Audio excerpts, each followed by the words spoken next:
मैं बहुत मोटी थी इसलिए कहीं शादी नहीं हो रही थी। फिर मेरे लिए एक बहुत ही हैंडसम लड़के का रिश्ता आया। शादी के बाद वह रोज रात को मुझे दूध का गिलास देता था जिसे पीकर मैं अपने होश खो बैठती थी। सुबह जब मैं उठती थी तो मेरे पूरे शरीर पर दांतों के निशान होते थे। ये राज जानने के लिए मैंने एक रात दूध नहीं पिया और सोने का नाटक करने लगी। फिर इस रात जो हुआ उसने मेरी कमर तोड़ दी क्योंकि मेरे पति की जगह। हेलो दोस्तों, आज के इस रोमांचक कहानी में आप सभी का स्वागत है। मेरा नाम संजना है। मैं दुल्हन बनकर अपने होने वाले पति के साथ स्टेज पर बैठी हुई थी। उस वक्त मैं बहुत नर्वस थी। मैं अपने किस्मत पर विश्वास नहीं कर पा रही थी कि मेरी शादी इतने हैंडसम और अमीर लड़के से होने जा रही है। जब मैं दुल्हन बनी स्टेज पर बैठी हुई थी तो मैं यही सोच रही थी कि सामने बैठे ये सारे लोग मुझसे जल रहे होंगे। ये सब यही सोच रहे होंगे कि इस मोटी सी लड़की को इतना खूबसूरत और अमीर लड़का कैसे मिल गया। मुझे लग रहा था कि सामने बैठी सारी लड़कियां सिर्फ और सिर्फ मेरे ही बारे में बातें कर रही होगी, या तो मेरे पति को देखकर अपनी किस्मत पर अफसोस कर रही होगी कि कैसा हैंडसम नौजवान है, और उसे इस मोटी लड़की में आखिर नजर ही क्या आया था। खैर, ये सवाल तो मैंने भी उस समय खुद से किया था जब मेरा रिश्ता अक्षय के साथ तय हुआ था। मैं काफी देर तक शीशे के सामने खड़ी रही थी। मैं अपने पूरे शरीर को देखती रही जो बिल्कुल भी ढंग सा था। मैं अपनी खूबसूरत भी नहीं थी कि कोई मेरे हुस्न पर फिदा होता। मैं एक आम शक्ल और सूरत की लड़की थी और उस पर मेरा मोटापा मुझे इस कदर बदसूरत कर चुका था कि कोई भी आंख भर के मुझे देखता तक नहीं था। मेरे लिए तो कोई ठीक ठाक घर का रिश्ता भी नहीं आता था। मेरी उम्र निकलती जा रही थी। मेरे माता पिता भी मेरी बढ़ती उम्र देख के परेशान हो रहे थे। उन लोगों ने सोच लिया था अब जैसा भी रिश्ता आएगा तो मेरी शादी करके मुझे विदा कर देंगे। मैं जानती थी कि मेरे लिए किसी भी शहजादे का रिश्ता नहीं आएगा, लेकिन जब मेरे लिए अक्षय का रिश्ता आया तब मेरे होश ही उड़ गए थे। अक्षय अपनी माँ के साथ खुद मुझे देखने आया था। मुझे लगा था कि वे लोग मुझे देखते ही उठकर चले जाएंगे, जैसा कि अब तक मेरे साथ आने वाले रिश्ते मुझे देखकर उठकर चले जाते थे। लेकिन इस बार ऐसा नहीं हुआ था। वह लोग मुझे पसंद करके गए थे। मुझे सुनने में आया था कि मैं अक्षय को बेहद पसंद आई हूँ। मुझे लगा शायद मेरे कानों ने कुछ गलत सुना है। मेरी छोटी बहन बहुत खुश होकर मुझे ये बात बताने आई थी। वो बोली, दीदी, अक्षय जीजू तो आप पर फिदा हो गए हैं। यह कहकर उसने खुशी से मुझे गले लगा लिया और मैं हक्का बक्का होकर उसे देख रही थी। मैं सोच रही थी यह कैसे मुमकिन था। वह तो एक बहुत ही हैंडसम नौजवान है और ऊपर से दौलतमंद भी है।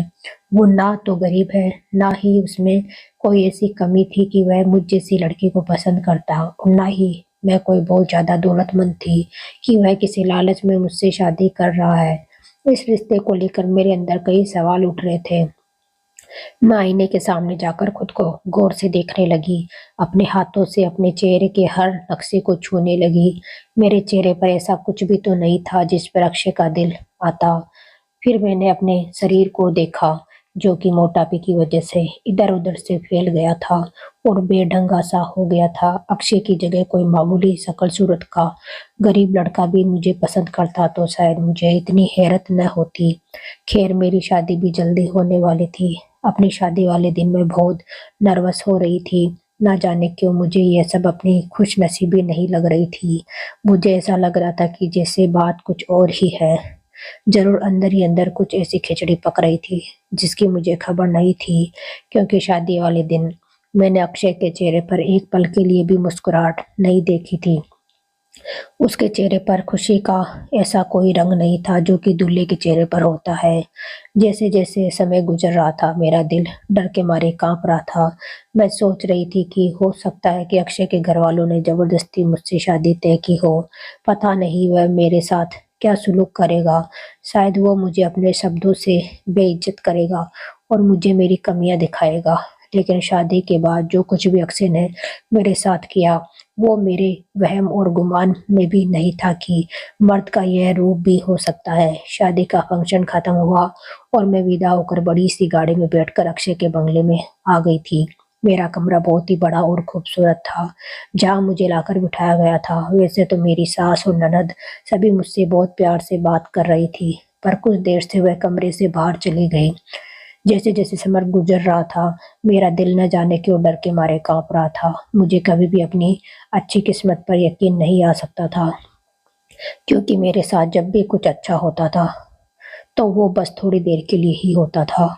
उसके बाद हमेशा वह खुशी गम में बदल जाती थी। बचपन से लेकर आज तक मेरे साथ ऐसा ही होता आ रहा था। हम 3 बहनें थी और मैं अपनी बहनों में सबसे बड़ी थी। लेकिन मेरे लिए आने वाले रिश्ते मेरी छोटी बहन को पसंद करके जाते थे और फिर मुझे अपनी माँ से खरी खोटी सुननी पड़ती थी।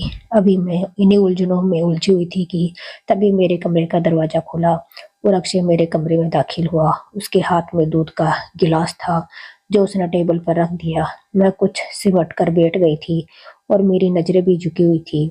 उस समय मेरे दिल में कोई भी जज्बा नहीं था। मैं नहीं जानती थी कि अक्षय का व्यवहार मेरे साथ कैसा होगा। अक्षय मेरे पास आकर बैठ गया और मुझे मुंह दिखाई की अंगूठी भी पहनाई। उसका व्यवहार वैसा ही था जैसा कि नए नवेले पति का होता है। वो मुझसे इधर-उधर की बातें करने लगा। उसने मेरी तारीफ भी की और मेरे हाथ की मेहंदी भी देखी। अब मैं थोड़ा रिलैक्स होने लगी थी। फिर उसने मुझे दूध का गिलास थमा दिया और बोला, इसे पी लो। मुझे भूख तो नहीं लगी थी लेकिन मैंने इनकार नहीं किया और दूध पीकर ग्लास साइड टेबल पर रख दिया। कुछ देर बातें करने के बाद मैंने अपने कपड़े बदल लिए और जैसे ही मैं बेड पर आई, नींद से मेरी आंखें बंद होने लगी। मुझ पर तेज नींद सवार होने लगी थी। अक्षय अभी मुझसे बातें ही कर रहे थे लेकिन मैं नींद की आगोश में जाने लगी थी। कुछ ही देर में मैं गहरी नींद में सो चुकी थी। सुबह जब मेरी आंख खुली तो वॉशरूम से पानी गिरने की आवाज आ रही थी। मैं फौरन से उठकर बैठ गई। मेरा सिर अभी चकरा रहा था। मैंने सामने घड़ी की तरफ देखा तो 9 बज रहे थे। मेरी आंखों में अभी तक नींद का असर था। रात में मैं नींद में थी लेकिन इतना जान चुकी थी कि अक्षय मुझसे अपना हक वसूल कर चुका है। मुझे इस बात का थोड़ा सा दुख तो हुआ कि अक्षय ने सोते हुए ही मेरे साथ सुहागरात मना ली थी। अगर मैं थकावट की वजह से गहरी नींद में सो गई थी तो अक्षय को कम से कम सब्र रखना चाहिए था। वह इतना बेसब्र था कि उसने सोते में ही सब कुछ कर लिया था। लेकिन फिर भी मैंने खुद को समझा लिया कि भाई वह मर्द है और उसके भी कुछ जज्बात थे। शादी की पहली रात कोई अपने जज्बातों पर कैसे काबू पा सकता है। गलती मेरी ही थी जो मैं इस कदर बेखबर होकर सो गई थी।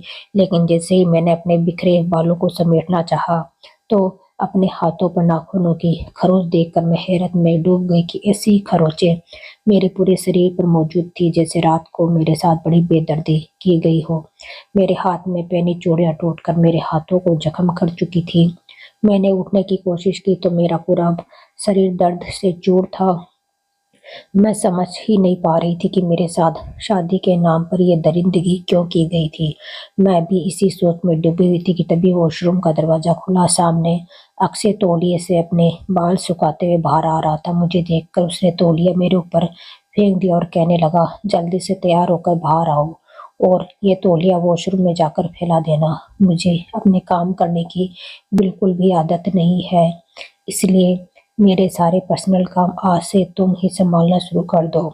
अक्षय के बात करने का अंदाज बहुत ही रूखा सा था। उसके बदले तेवर देखकर मैं सहम गई थी।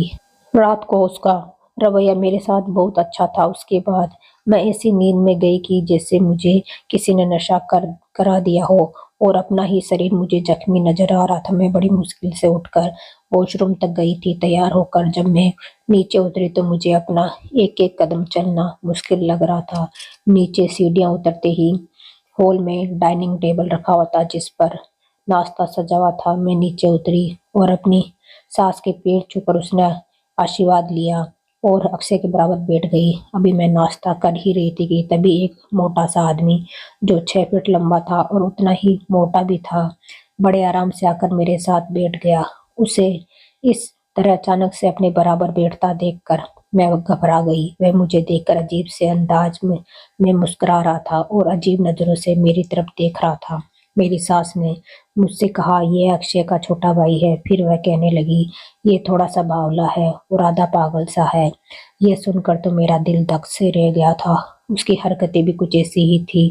फिर एक नौकर आया और उसके सामने 10 पराठे और एक पूरा कटोरा भरकर सब्जी रख दी। उसने अपनी तरफ रखा और उसी में खाने लगा। मैं बड़ी हैरत से उसे देख रही थी।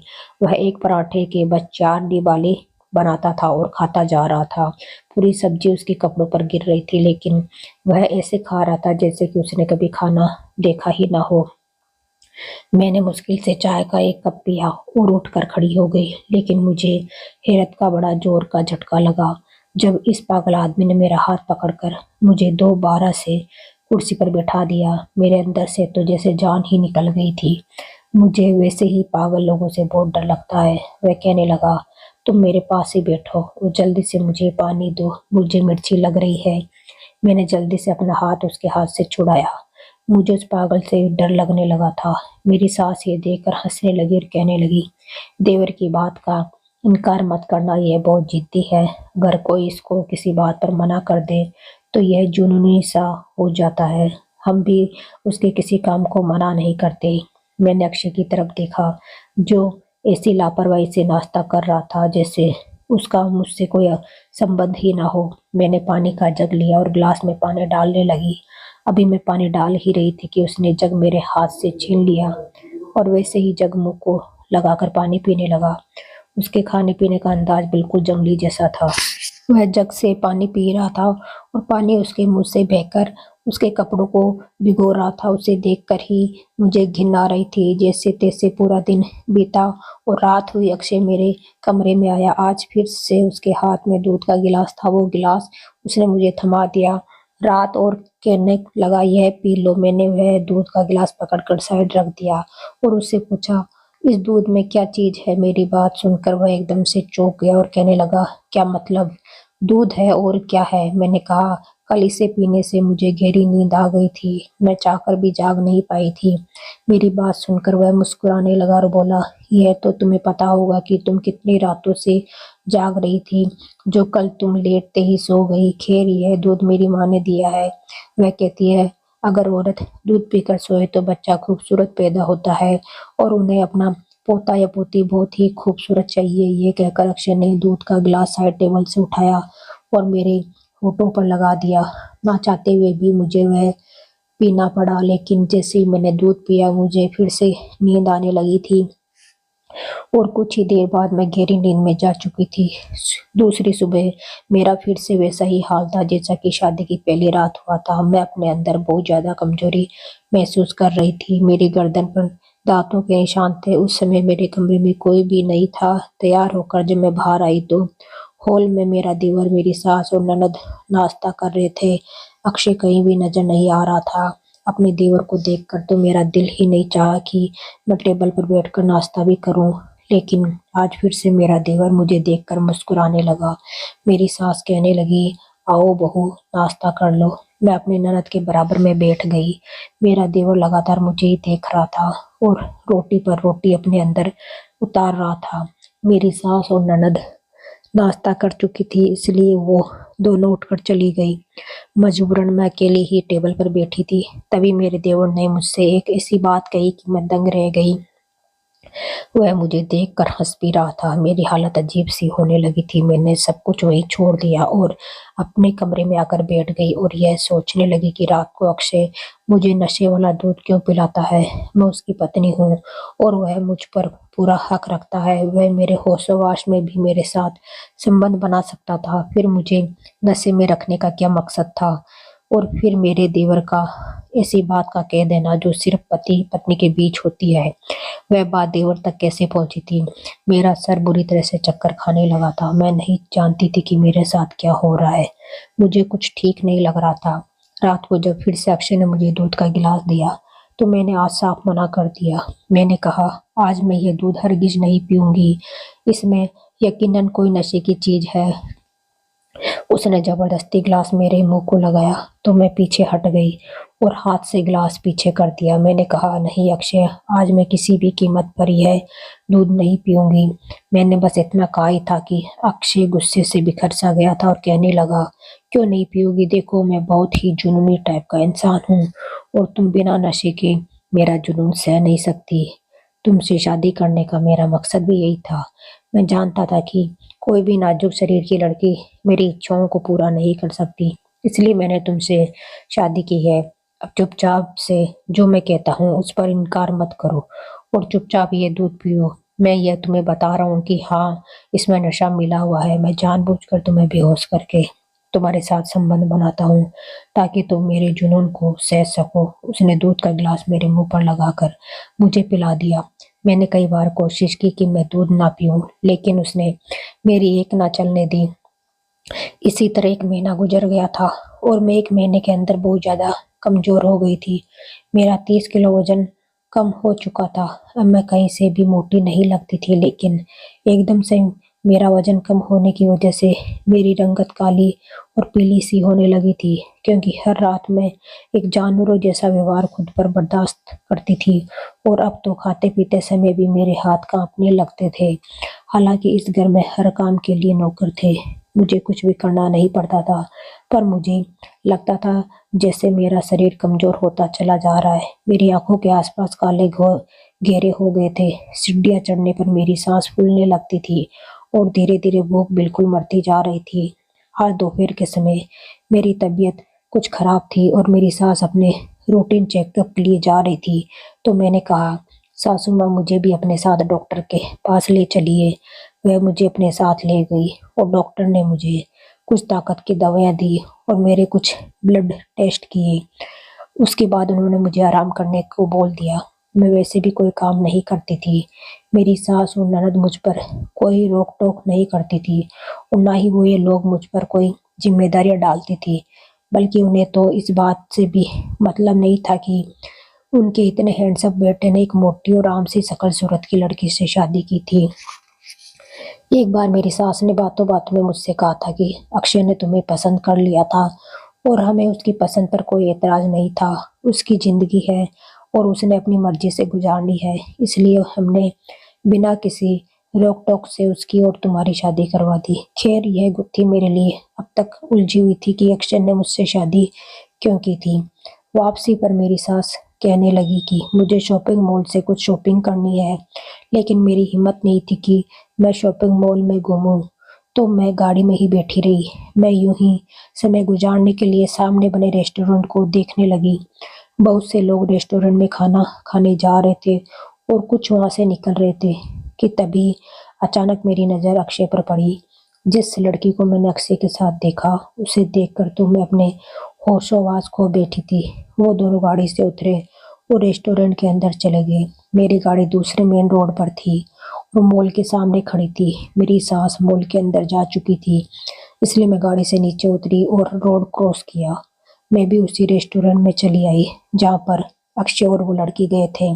मैं खामोशी से उनकी पिछली सीट पर बैठ गई और ऐसे बैठे कि मेरी पीठ ही उनकी तरफ थी। अब जो बातें मैंने उनके मुँह से सुनी वह सुनकर मेरा दिमाग चकरा गया था। मुझे ऐसा ही लगा जैसे किसी ने मुझे गरम खौलते तेल में फेंक दिया हो और अब मुझे मेरे हर सवाल का जवाब मिल गया था। अक्षय ने मुझसे शादी क्यों की थी और उसका क्या मकसद था, मैं सब कुछ जान चुकी थी। यह पूरा सच मेरे लिए इस कदर तकलीफ देने वाला था कि मेरी आंखों से खुद ही आंसू बह रहे थे। मैं खामोशी से उठकर रेस्टोरेंट से बाहर आ गई। तब तक मेरी सास भी शॉपिंग करके आ चुकी थी और वो मुझे ही ढूंढ रही थी। मैं घर वापस आ गई, किसी से भी कोई बात नहीं की और अपने कमरे में आकर बैठ गई। रात को जब अक्षय मेरे कमरे में आया और उसने मुझे दूध का गिलास दिया, तो मैंने उसके हाथ से गिलास पकड़ लिया और कहा, मैं अपनी कुछ मेडिसिन बाहर हॉल में ही भूल गई हूँ, मुझे वो ला दो, मैं दूध के साथ ही खा लूंगी। इस 1 महीने में मैं चुपचाप उसकी हर बात मान रही थी, इसलिए अब उसे लगा कि शायद मैं आज आराम से दूध पी लूंगी। जैसे ही अक्षय कमरे से बाहर गया, मैं बेड से खड़ी हुई और दूध को खिड़की से बाहर गिरा दिया और अपने पास से एक मिल्क पैक निकालकर गिलास में डाल लिया। आज मुझे ये जानना था कि अक्षय रात को मुझे नशे का दूध पिलाकर मेरे साथ क्या करता है। जब अक्षय कमरे में आया तो मैंने मुस्कुराकर उसकी तरफ देखा। उसने मेरी मेडिसिन मुझे दी और कहने लगा, तुम्हें क्या हुआ है जो तुम ये दवा खा रही हो? मैंने कहा, मैं आज डॉक्टर के पास गई थी, मुझे अपने अंदर बहुत वीकनेस फील हो रही है, इसलिए डॉक्टर ने मुझे मेडिसिन दी थी। उसने लापरवाही से अपने कंधे उचका दिए और कहने लगा, ठीक है खाओ मेडिसिन। मैंने अपनी मेडिसिन दूध के साथ ली और उसके बाद बेड पर लेट गई और ऐसा दिखावा करने लगी जैसे कि मैं नींद के नशे में जा चुकी हूँ। कुछ देर बाद अक्षय कमरे से बाहर जा चुका था और मुझे वो बात याद आने लगी जो रेस्टोरेंट में मैंने और उस लड़की के मुंह से सुनी थी। वह लड़की कोई और नहीं बल्कि मेरी छोटी बहन थी।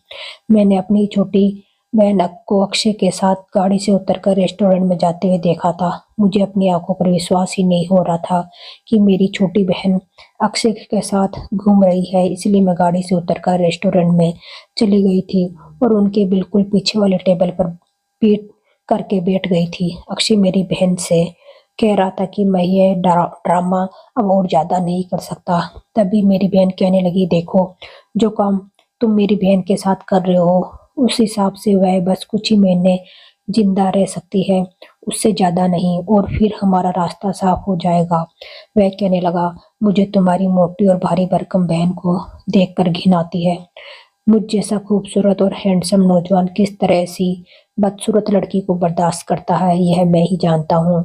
तुम खुद को ही देखो, तुम कितनी खूबसूरत और हसीन हो, और अपनी बहन को देखो जो तुम्हारे पैर के नाखूनों के बराबर भी नहीं है।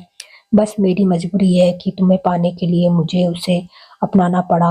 अब तुम ही सोचो मैं तुमसे किस हद तक प्यार करता हूँ। मेरी बहन मुस्कुराने लगी थी और कहने लगी, मैं जानती थी कि मेरी माँ कभी भी मेरी बड़ी बहन को छोड़कर मेरी शादी नहीं करेगी। माँ ने पक्का इरादा कर लिया था कि जब इस मोटी की शादी होगी तभी मेरी शादी होगी, और फिर तुम मुझसे उम्र में 10 साल बड़े भी थे। मेरी माँ तो साफ मना कर देती, और फिर मैं जितनी खूबसूरत और हसीन हूँ मेरे लिए रिश्तों की कमी नहीं है। इसलिए मैंने सोचा चलो मेरी बहन वैसे तो किसी काम की नहीं है, अगर वह मेरे काम यूं आ सकती है तो क्या नुकसान है। कुछ ही महीनों में वह मर जाएगी और फिर तुम अपना रिश्ता मेरे लिए भेज देना। माँ फिर इस रिश्ते के लिए मना नहीं करेगी क्योंकि तुम उनके देखे भाले हो गए हो, और मैं भी जिद करके मना ही लूंगी। मैं अपनी बहन की बातें सुनकर हैरान थी। उसने मुझे अपनी शादी करने के लिए इस्तेमाल किया था। मैं बेड पर आंखें बंद करके लेटी हुई थी और यही सब सोच रही थी कि तभी मेरे कमरे का दरवाजा खुला और जो शख्स मेरे कमरे में दाखिल हुआ उसे देखकर मैं एकदम से उठकर बैठ गई थी। वह मेरा वही पागल सा देवर था। उसने कमरे का दरवाजा बंद किया और मुस्कुराते हुए मेरे पास आने लगा। मैं फौरन से खड़ी हो गई और मैंने कहा, तुम मेरे कमरे में क्या कर रहे हो? मेरे पूछने पर वह कहने लगा, रोज मेरा भाई मुझे ही तो तुम्हारे कमरे में भेजता है और कहता है जाओ ऐश करो। मैंने चिल्लाकर कहा, निकलो मेरे कमरे से बाहर। लेकिन वह बाहर जाने की बजाय मेरे पास आने लगा। वो बोला, तुम्हारे साथ रहकर मुझे बहुत मजा आता है। जब मैं खुद ही कमरे से बाहर जाने लगी तो वह मेरे सामने खड़ा हो गया और कहने लगा, तुम कमरे से बाहर नहीं जा सकती। मैंने कहा, अगर तुम पीछे नहीं हटे तो मैं शोर मचा दूंगी। मेरा यह कहना था कि उसने मेरे मुंह पर हाथ रखा और मुझे धकेल कर बेड पर ले गया। मैं इस 1 महीने में इस कदर कमजोर हो चुकी थी कि अपने बचाव के लिए हाथ पैर भी नहीं चला सकी। रात भर उस इंसान ने मेरे साथ जो किया मैं रोती रही, लेकिन उस इंसान के अंदर तो जैसे कोई जंगली जानवर था। सुबह होते ही वह मेरे कमरे से बाहर निकल गया था। मेरा दिल चाहा कि मैं खुद को खत्म कर लूं, और मेरी बहन भी तो यही चाहती थी कि मैं मर जाऊं। अपने फायदे के लिए उसने मेरी जिंदगी नरक बना दी थी और मुझे बर्बाद कर दिया था। मैं यही सोच रही थी कि तभी मेरे मोबाइल पर बेल बजने लगी। जब मैंने फोन उठाया तो मेरे डॉक्टर का फोन था। वो कहने लगी, तुम्हारी रिपोर्ट्स आ चुकी है, तुम्हें स्लो पॉइजन दिया जा रहा है जो कि तुम्हारे शरीर में फैलने लगा है। अगर इसका इलाज नहीं करवाया तो तुम मर सकती हो। मर तो मैं गई थी। मेरी छोटी बहन जिसे मैं मासूम सी गुड़िया समझती थी, उसने कितना भयानक खेल मेरे साथ खेला था। वह एक बार मुझसे कह देती कि उसे अक्षय से शादी करनी है तो मैं खुद अपनी माँ से कहकर अक्षय और उसकी शादी करवा देती। मेरे अंदर तो वैसे भी शादी करने का कोई अरमान ही नहीं बचा था। मैं अपनी माँ के साथ अपनी जिंदगी काट लेती, लेकिन मेरी छोटी बहन प्रिया ने मेरे साथ जो किया उससे मेरा रिश्तों से भरोसा ही उठ गया था। मैंने अपना सामान पैक किया और खामोशी से एक आश्रम में चली गई और लोगों की सेवा करना अपना जीने का मकसद बना लिया। कई महीने गुजर गए। मैं नहीं जानती थी कि मेरी बहन ने अक्षय से शादी की या नहीं, या लोग मेरे बारे में क्या सोचते होंगे, मगर मैं बस इतना सोचती हूँ कि जो पाप और जिल्लत की जिंदगी मैं वहाँ गुजार रही थी वह अब और नहीं गुजार सकती थी। अगर मैं सच्चाई सबको बता भी देती तो कोई फ़ायदा नहीं था। वहाँ मेरी बात सुनने वाला कोई नहीं था। वह मुझे अपनी ज़िंदगी से दूर करना चाहती थी, मेरी जान लेना चाहती थी। तो मैंने खुद ही उसका रास्ता साफ कर दिया, क्योंकि आज भी मेरे दिल में मेरी बहन के लिए मोहब्बत बाकी थी। मैंने उसे अपनी गोद में खिलाकर बड़ा किया था। लेकिन मुझे अपनी प्रार्थना पूरी होने के कम ही आसार नज़र आते थे, क्योंकि जो इंसान दूसरों के साथ बुरा करता है उसके साथ बुरा ही होता है। कैसे कह सकते हैं कि अक्षय, जिसे आदमी औरत की इज्जत करना नहीं आता और जिसने अपनी पत्नी को अपने भाई के हवाले कर दिया और उसके अंदर की गैरत नहीं जागी, वह प्रिया को कैसे खुश रख सकता है? कैसे ज़िंदगी भर उसका साथ निभा सकता है? नहीं, शायद ऐसा नहीं हो सकता, लेकिन मैं दुआ करती ही रहती हूँ कि अक्षय उसका साथ दे और उसके साथ ज़िंदगी बिताए। तो दोस्तों, आपको आज की कहानी कैसी लगी? कहानी अच्छी लगी तो वीडियो को लाइक करें, चैनल को सब्सक्राइब करें। धन्यवाद।